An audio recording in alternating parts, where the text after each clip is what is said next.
Hi, welcome to Snory's, a children's bedtime podcast hosted by your Snory godmothers. I'm Marcia Gay Harden, and I love sleep. And I'm Natalie Peyton. I love sleep too. Thanks for joining us. Time to settle in, snuggle up, put your head on the pillow, and get ready for your Snory's bedtime ritual. First, we start with mindful talk. Your Snory godmothers want you to know that when you believe in yourselves, you can make positive changes in your lives. Think about your day. Is there anything that you've been trying to accomplish that's a little bit challenging? Have you ever tried to count super high?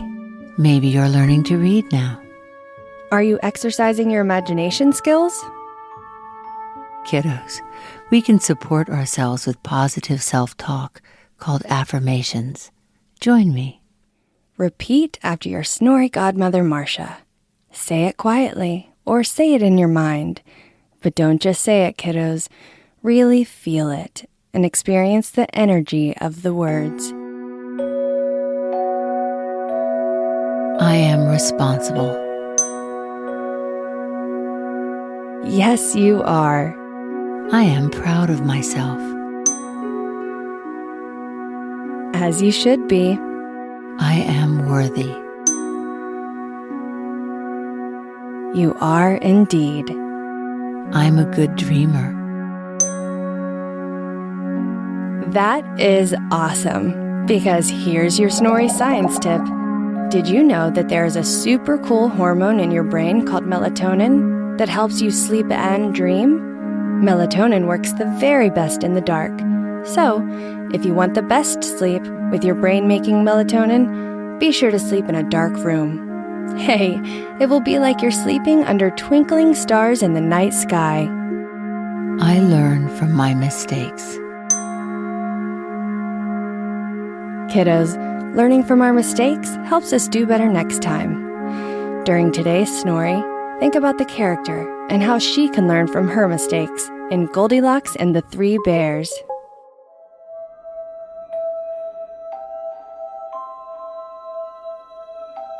We're almost to the Snory, but first, we want to help you get all your wiggles out. We do this by grounding with your surroundings and focusing on our senses. What we can touch and feel, see, hear, smell, and even taste. Today, we're going to use our breath as a guide and take 5 deep breaths together. Let's try it. Take a deep breath in and feel your body snuggled up in your bed, letting your body relax even more as you breathe out. Now breathe in, and as you breathe out, notice any pictures or art on your walls. Take another deep breath in, and as you breathe out, be aware of what you can hear. Good. Now take another deep breath in through your nose, and notice what you smell as you breathe out. Take one last breath in through your mouth, tasting the air, then let it all out. Your head is clear, and your body is relaxed. So now that you're grounded, turn on your imagination and enjoy the Snory. Our fairy tale today was written by an English poet named Robert Southey. It is an old-time favorite, and it's called Goldilocks and the Three Bears. Once upon a time, there were 3 bears who lived together in a house of their own in the woods.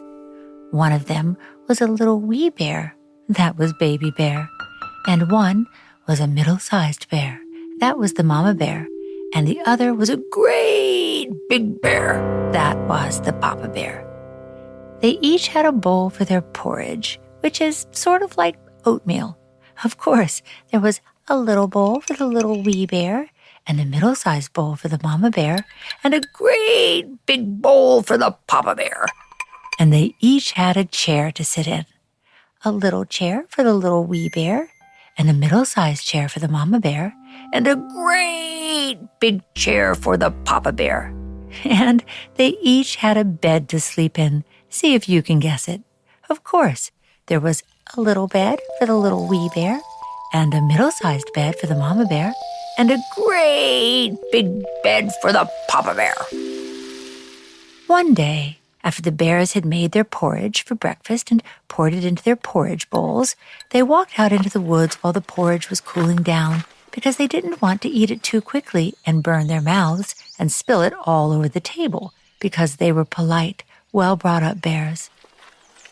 While they were walking in the woods on a lovely family walk, a little girl called Goldilocks, who lived at the other side of the woods, was sent on an errand by her mother.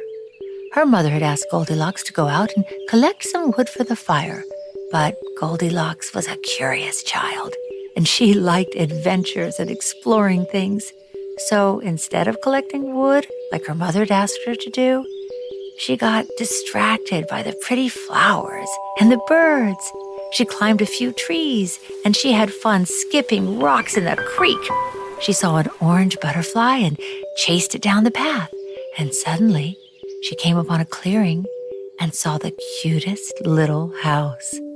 Being a curious child, she peeked in at the keyhole, but she couldn't see much, so then she stood on her tiptoes and peeked in at the window. Well, that wasn't very polite. She shouldn't have been peeking into their house, but she was curious, and she peeked into the window anyway. Then, when she saw that no one was in the house, she lifted up the latch. Well, of course, the door wasn't locked because the bears were good bears, and they never did anybody any harm, and they never suspected that anybody would harm them. So Goldilocks opened the door and went into the house uninvited. And she was so happy when she saw the porridge on the table because she was hungry. Now, if Goldilocks had been using her manners, she would have waited till the bears came home, and then maybe they would have even asked her to breakfast because they were good bears, sweet bears, and they liked to share. Okay, maybe they were a little rough because bears can be a little rough, but truly, they were really sweet and good-natured bears. But Goldilocks was having an adventure, and she helped herself to the porridge anyway. First, she tasted the porridge of Papa Bear, the great big bear, and that was too hot for her. Next, she tasted the porridge of Mama Bear, the middle-sized bear, but that was too cold for her. And then she tasted the porridge of the little wee bear, and that was neither too hot nor too cold, but just right. And she liked it so well that she gobbled it all up, every bit. Then Goldilocks felt a little bit tired. She had, after all, been climbing trees and playing in the creek and catching butterflies instead of doing her mom's errand. So of course she was tired. So she sat down in the chair of the great big bear, but that was too tall for her. And then she sat down in the chair of the mama bear, the middle-sized bear, but that was too wide for her. But when she sat down in the chair of the little wee bear, it was neither too tall nor too wide, but just right. So she seated herself in it and sat there and sat there and sat there till the bottom of the chair came right out and she fell down plump on the ground. Humph. So she decided to go upstairs and take a nap. Goldilocks skipped upstairs to the room with 3 beds where all the bears slept. And at first, she lay down on Papa Bear's bed, the great big bed, but it was too hard for her. Next, she lay down on the middle-sized bed, the Mama Bear's bed, but that was too soft for her. And then she lay down on the bed of the little wee bear, and it was not too hard and not too soft, but it was just right. So she covered herself up with a cozy blanket and pulled it over her head and snuggled in and lay there till she fell fast asleep. Meantime, out in the woods, the 3 bears were getting hungry. They thought by now their porridge would be cool enough for them to eat properly, so they walked home for breakfast. When they got home, something seemed out of place, and they looked at the table with their porridge. Goldilocks had left the spoon of the great big bear's porridge standing straight up in his bowl. "Somebody's been eating my porridge," said the great big bear in his great gruff voice. Then Mama Bear looked at her porridge and saw the spoon was standing in it too. "Oh, somebody's been eating my porridge," she said. Then Little Wee Bear looked in his, and there was the spoon in the porridge bowl, but the porridge was all gone. "Somebody's been eating my porridge, and they've eaten it all up," said Little Wee Bear in his little wee voice. Upon this, the 3 bears began to look around them. Goldilocks had been a little bit careless, and she hadn't put the cushions back straight on the chairs after she sat in them. Papa Bear said, "Someone's been sitting in my chair." And Mama Bear looked at her chair and said, "Someone's been sitting in my chair." And then Baby Bear looked at his chair and he said, "Someone's been sitting in my chair and they've broken the bottom right through." The 3 bears thought they better make a further search of the house in case all of these things out of place might be a burglar. So they went upstairs into their bedroom. Now, Goldilocks had pulled the pillow right off of Papa Bear's bed. "Someone's been lying in my bed," said Papa Bear in his great big voice. And Goldilocks had pulled the blankets right off of Mama Bear's bed. "Someone's been lying in my bed," said Mama Bear in her middle-sized voice. But when Little Wee Bear came back and looked at his bed, there were the blankets in their place, and there was the pillow in its place. But upon the pillow, there was Goldilocks' yellow head. And that wasn't the place for her head at all, because she had no business being there. "Someone's been lying in my bed, and here she is still," said the Little Wee Bear in his little wee voice. Now Goldilocks had heard in her sleep the great gruff, rough voice of the big bear, but she was so sleepy that she thought it was just the roaring of the wind or the rumbling of the thunder. And she'd heard the middle-sized voice of the mama bear, but she thought it was just someone speaking in a dream.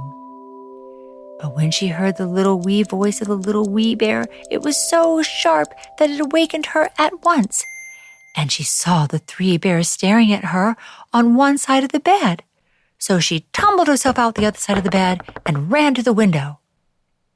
Well, fortunately, the window was open because the bears were good, tidy bears, and they always opened their window in the morning to get in fresh air. So mischievous, frightened little Goldilocks jumped right out the window and ran and ran and ran in the woods and ran all the way home to her mama and told her the story of what had happened. Her mother went out with Goldilocks to collect the wood that Goldilocks had forgotten. "Goldilocks, I love that you're a curious, adventurous child, but you have to do your errands, and you also must always respect other people's property." Goldilocks hugged her mother and said that she would never, ever touch anything that didn't belong to her again. And the 3 bears never saw Goldilocks again. The end.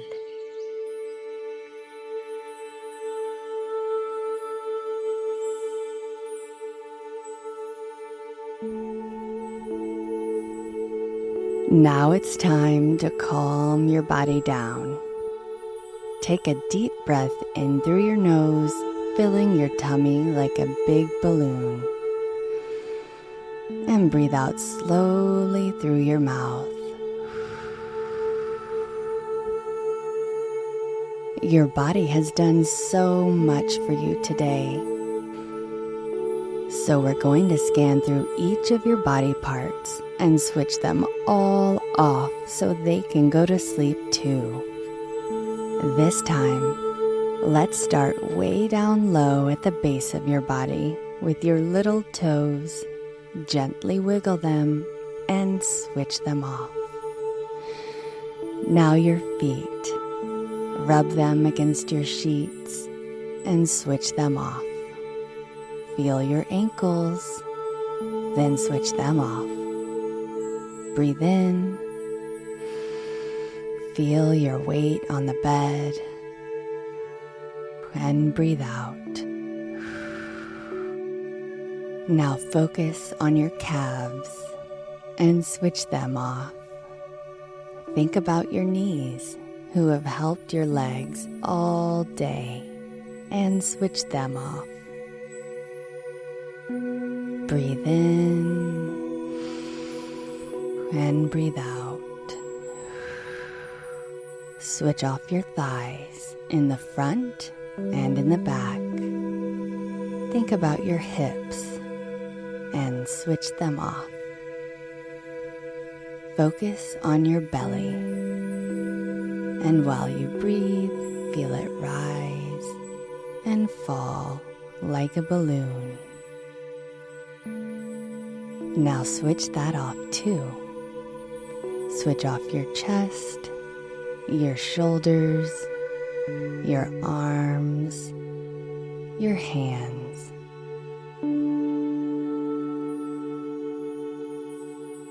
Keep breathing. Switch off your spine, your neck, your head. Then switch off your face. And remember to switch off your jaw. Switch off your mouth, your nose, your cheeks, and your forehead. Switch off your eyes and your eyebrows. Be still and be calm. You have switched off your whole body. Slowly take one last deep breath in and breathe out. Observe how your body feels. And now your whole body is switched off and you've calmed your body down. Sweet dreams. Sleep tight and know that everything's going to be all right.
you.